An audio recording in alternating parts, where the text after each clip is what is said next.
Assalamualaikum warahmatullahi wabarakatuh. Sahabat IDEA, teman-teman berpikir pengadilan agama LUK yang saya banggakan. Salam sehat, salam perubahan.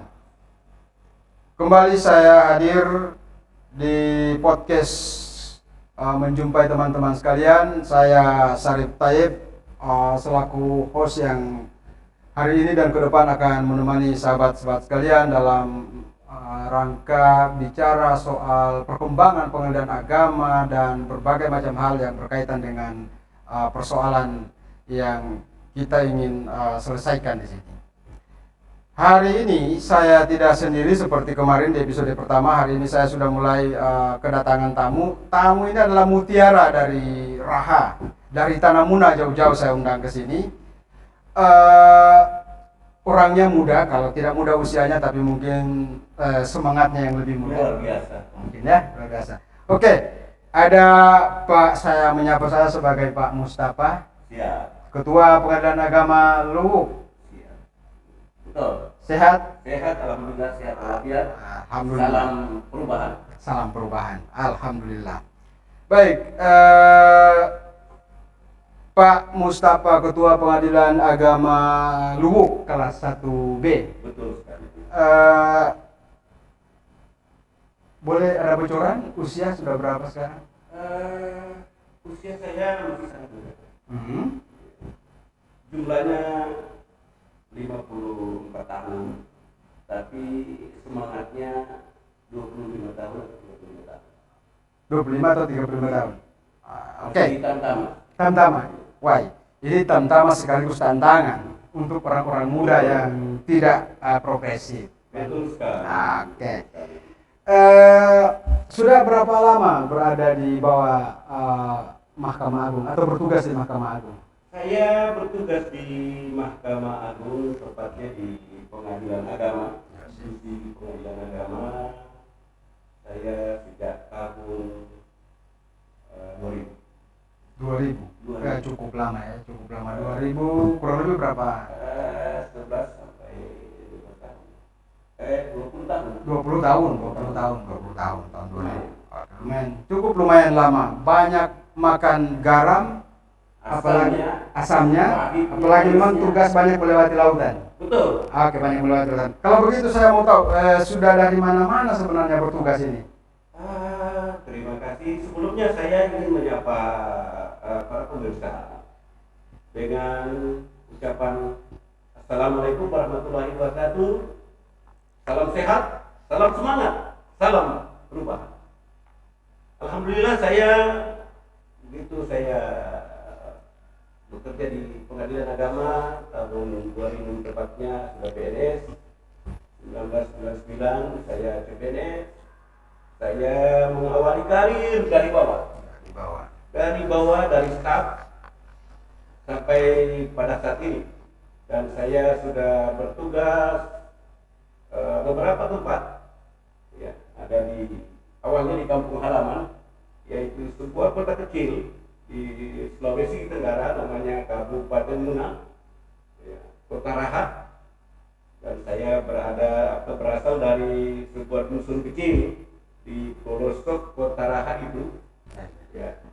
Dan kemudian saya bertugas di sana dari staf sampai kepada panitera muda.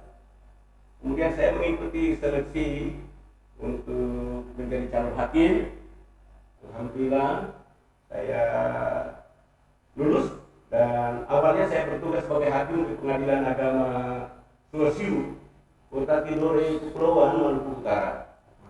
Kemudian 4 tahun saya berada di sana, dipulangkan lagi oleh SK, oleh TPN Ke Raha. lagi. Bertugas di sana selama kurang lebih 3 tahun. Kemudian dimutasi, mendapat promosi jabatan menjadi wakil ketua Pengadilan Agama Tahuna, Sulawesi Utara. Oke. Wilayah Pengadilan Tinggi Agama Manado. Kemudian 1 tahun setengah atau 18 bulan saya bertugas menjadi wakil ketua Pengadilan Agama Tahuna. Saya dipromosi lagi menjadi ketua Pengadilan Agama Raha. Jadi pergi pulang. Ya.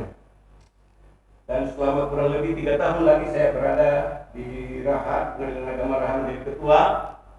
Kemudian saya ikut seleksi alhamdulillah lulus dalam fit and proper test menjadi wakil ketua pengadilan agama Luwu kelas 1B. 4 bulan saya menjabat menjadi wakil ketua pengadilan agama Luwu. Alhamdulillah kembali saya mendapat promosi menjadi ketua pengadilan agama Luwu sampai saat ini. Yang sejak 4 bulan di Raha maksudnya? 4 bulan di Luwu. Oh di Luwu. Menjadi wakil ketua. Wakil ketua. Tepatnya saya di bulan Februari 2021 tahun ini saya dilantik menjadi ketua pengadilan agama Luwu sampai hari ini. Itulah ya perjalanan. Baik, cukup panjang perjalanannya mulai dari bawah, mulai dari bawah sampai menjadi pimpinan. Betul. Ini modal yang kuat untuk memimpin memang. Karena hampir semua lini pekerjaan dikuasai kan diketahui. Oh, iya.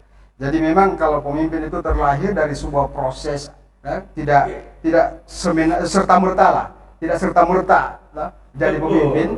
Nah itu yang karena itu begini, Pak Ketua, saya sudah lumayan lama di Pengadilan Agama Luwu, sudah beberapa pergantian pemimpin.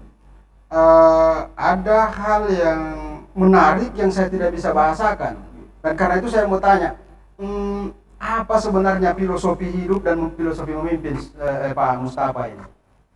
Filosofi memimpin, ya, yang mungkin Anda Bung Sarif maksudkan tadi adalah melihat adanya perubahan selama kurang lebih 1 tahun di Pengadilan Agama Luwu. Ya.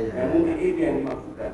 Sehingga Anda mempertanyakan kepada saya, apa filosofi hidup? Filosofi hidup satu kata bagi saya, yaitu perjuangan.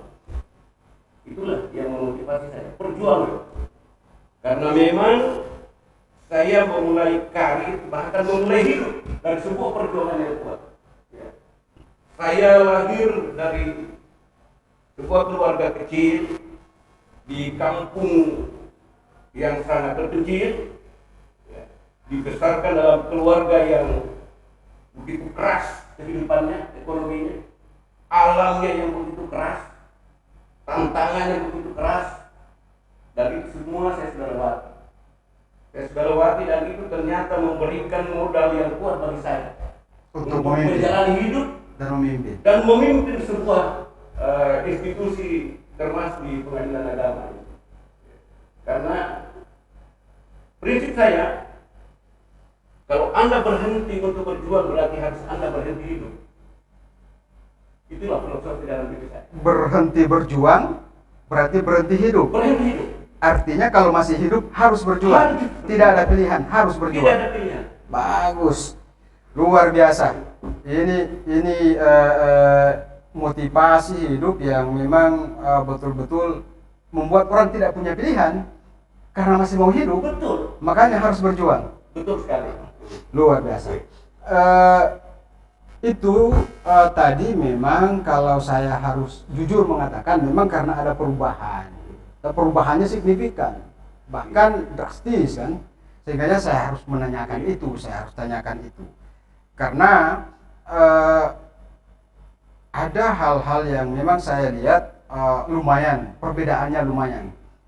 Jadi saya ingin menjuluki sebagai pemimpin progresif. Jadi kalau di dunia hukum ada hukum progresif, kita tahu bagaimana hukum progresif hari ini yang kemudian lagi banyak dirindukan oleh para reformis hukum.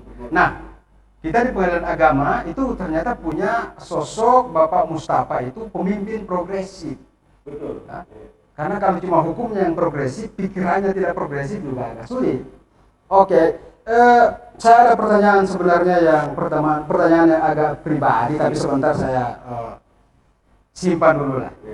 Satu yang paling saya inginkan untuk diberikan statement kuat, apa mimpi Bapak sebagai Ketua Pengadilan Agama Luwu untuk pengadilan ini yang kami cintai? Sebelum saya masuk kepada mimpi, saya ingin menyampaikan rangkaiannya dengan filosofi hidup tadi yang ada di dalam diri saya dalam perjalanan hidup. Bukanlah sebagai seorang pemimpin saja, tapi hidup yang kita jalani ini di mana saja dan kapanpun juga itu melekat dalam diri saya bahwa untuk melakukan sebuah perubahan itu, ya, bagi saya yang pertama sekali adalah meluruskan niat. Ya. Itu yang pertama. Jangan bengkok, lurus ke depan niat. Jadi jelas tujuan. Ya. Perjuangan tadi jelas tujuan. Ya. Apa yang harus kita raih? Tentu sebuah keberhasilan dan kesuksesan. Setelah niat, Anda fokus dengan niat. Jangan bercabang. Ya. Kalau Anda tidak fokus dalam sebuah tugas, maka pasti tidak akan sesuai dengan harapan. Tentukan niat, fokus, Fokus. Ya. konsisten. Konsistensi dengan fokus tadi, dengan niat tadi.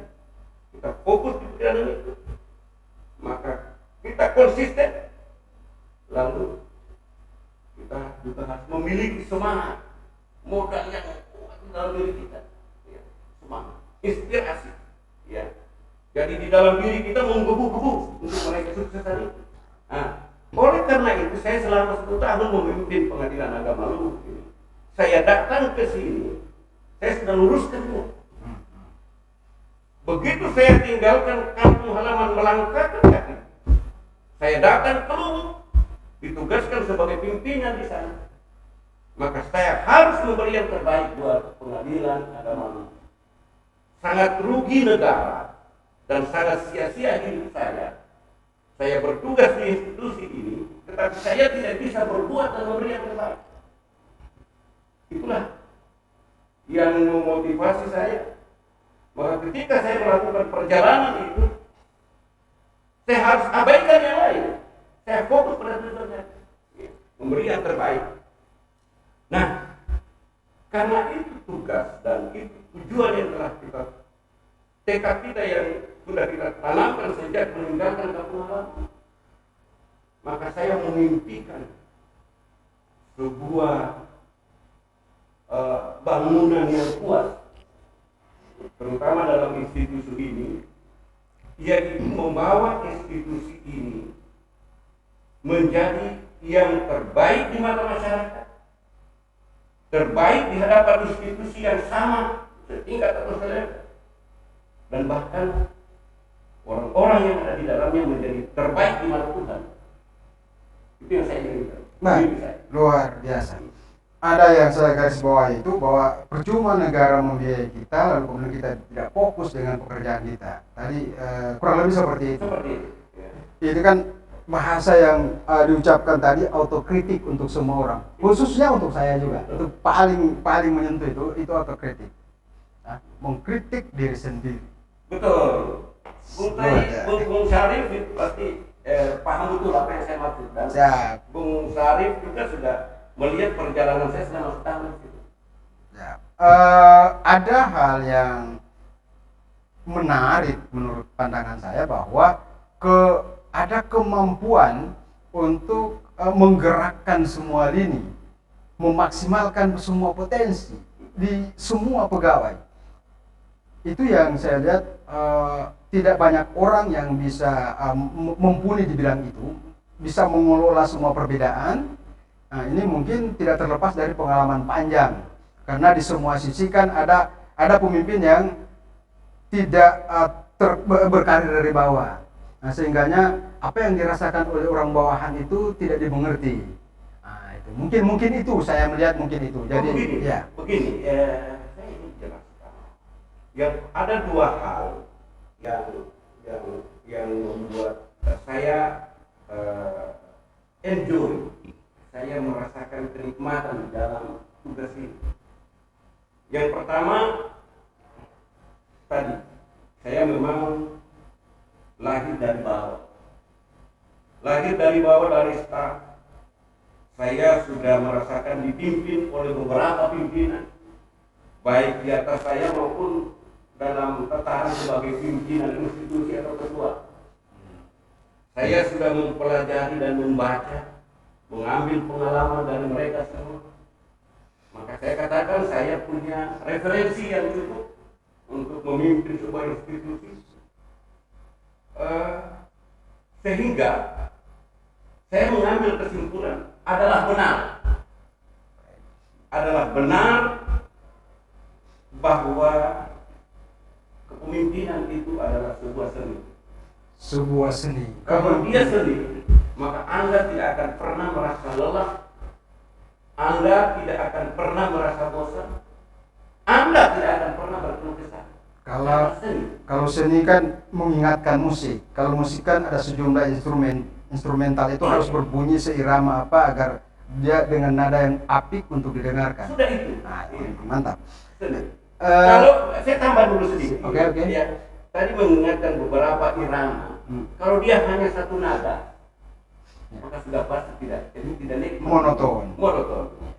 Maka di dalam sebuah institusi saya katakan sebagai sebuah seni, gabungan beberapa nada itu, ada yang bunyi bass, ada yang bunyi melengking dan sebagainya, disatukan dan diramu menjadi sebuah kekuatan. Itulah yang membuat saya enjoy dan menikmati betul. Ya. Tidak ada keluhan, tidak ada rasa lelah. Ya. Karena saya menikmati musiknya, iramanya, dan saya juga merasakan harmoni di dalam perpaduan. Karena kita di dalam kantor ini berbagai macam karakter, berbagai macam sifat, berbagai macam suku. Ini kan sebuah peluang. Kalau bisa disatukan, sebuah kekuatan, bisa, sebuah keindahan. Sebagai seni bisa jadi simfoni yang indah. Simfoni yang indah. Mantap. Baik. Oke. Pak Mustafa, kalau saya bisa menyimpulkan begini, bahwa kepemimpinan ini lahir dari adopsi berbagai macam kepemimpinan yang sudah dilewati. Ini kepemimpinan sintesa kan?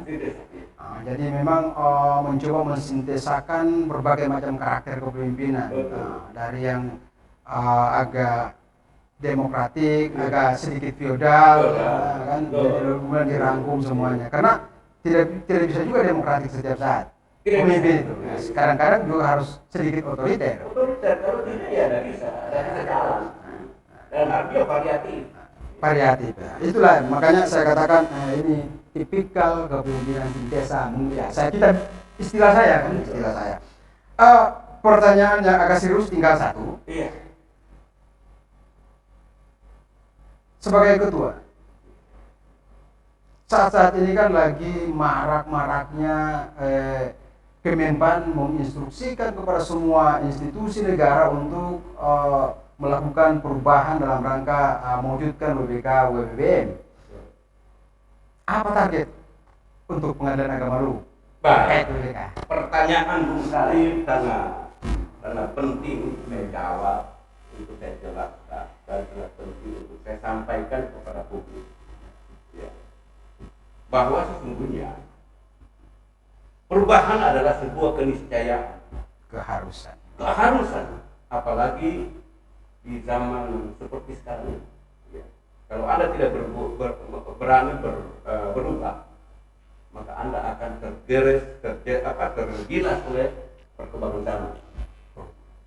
Di samping itu, ya, momentumnya juga tepat di mana Kementerian Pendayagunaan Aparatur Negara sedang marak-maraknya mengkampanyekan dan juga menekankan kepada semua institusi, tidak terkecuali Pengadilan Agama, dan di dalamnya ada Pengadilan Agama Lu, untuk segera melakukan perubahan. Ya. Maka itu saya menangkap ini sebagai tantangan sekaligus peluang untuk Pengadilan Agama Lu. Ya. Bahwa ada dua kekuatan yang mendorong untuk kita segera berubah. Yang pertama, berubah adalah sebuah kewajiban, keharusan. Yang kedua, institusi Kemenpan RB telah membuat sebuah desain zona integritas untuk kita berubah. Oleh karena itu, saya mencoba, dan kita semua di Pengadilan Agama Lu ini harus mengadopsi desain daripada Kemenpan RB itu, untuk kita menjadikan semua unit di dalam kantor Pengadilan Agama Lu ini sedang melakukan perubahan yang diawali dengan perubahan pola pikir tentunya. Cara berpikir ini bagaimana? Apa kita masih cara berpikir lama atau kita mau cara berpikir ke depan? Ya. Yang kedua, dari perubahan cara pikir akan melahirkan sebuah perubahan cara kerja, budaya kerja ini. Saya berpikir bahwa saat ini momentumnya tepat untuk pengadilan agama Luwu. Karena kita sudah memulai agenda perubahan itu dari sejak 2 tahun yang lalu. Saya masuk, saya kembali mendukung atau memberikan spirit yang kuat untuk segera kita mempercepat agenda perubahan ini. Ya.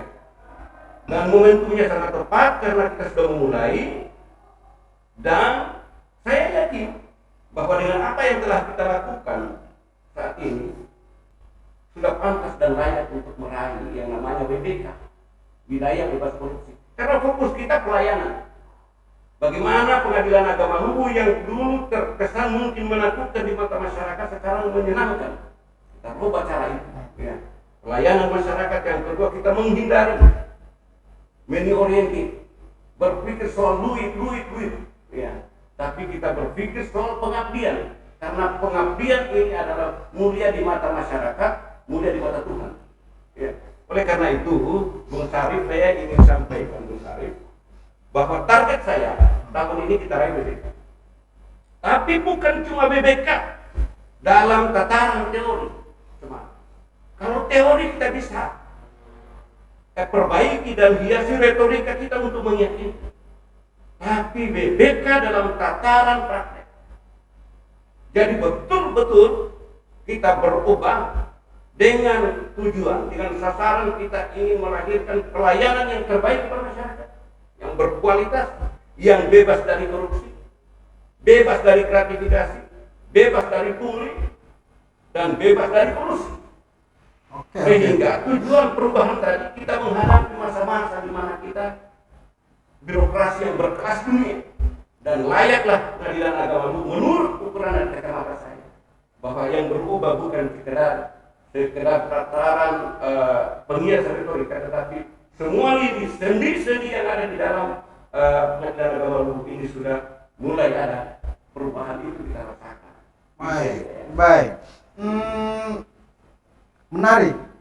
Itu juga bagian dari filosofi seorang pemimpin. Bahwa untuk apa atau apa artinya sebuah predikat kalau kemudian di dalamnya kita tidak terjaga konsistensi. Jadi bukannya sekedar predikat WBK, tapi konsistensi kita ada enggak? Predikat urusan lain.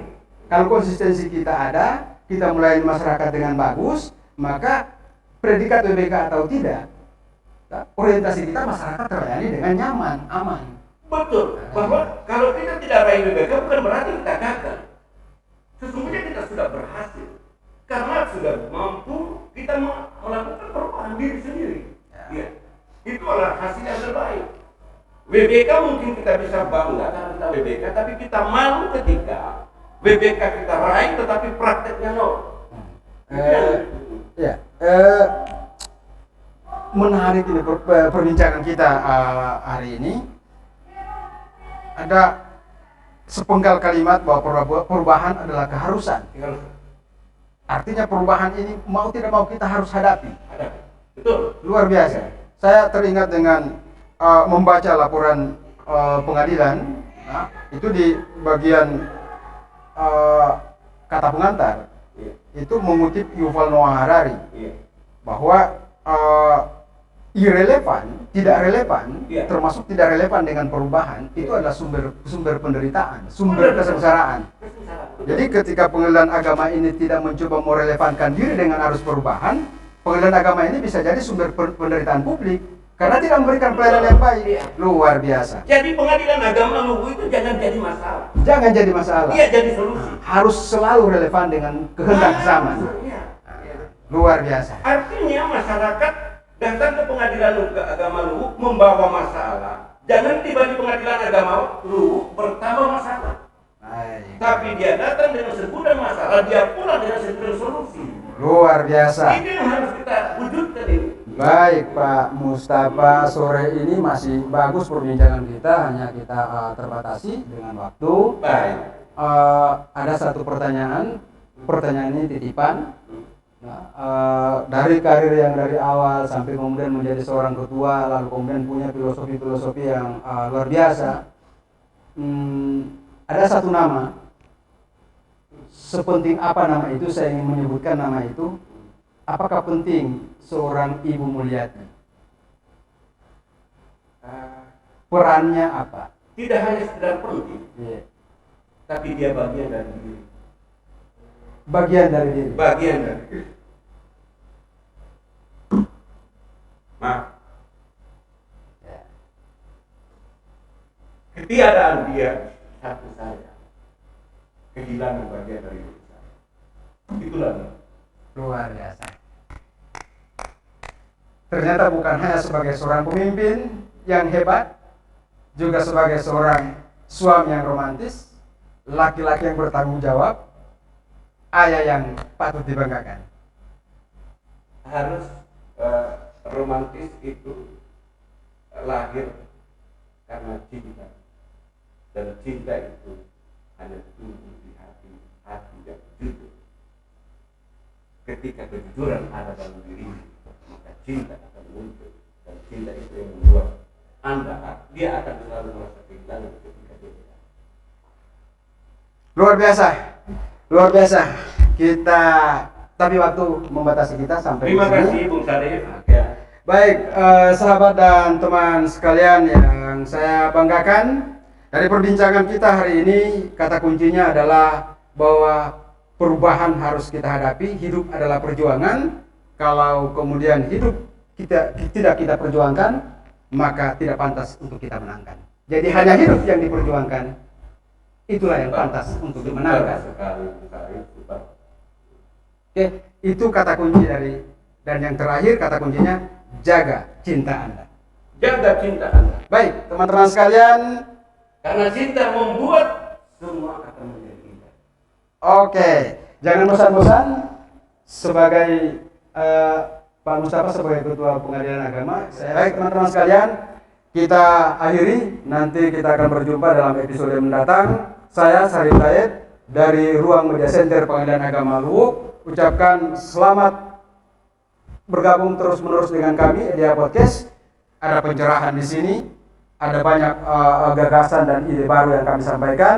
Demikian, billahi taufiq wal hidayah. Wassalamualaikum warahmatullahi wabarakatuh.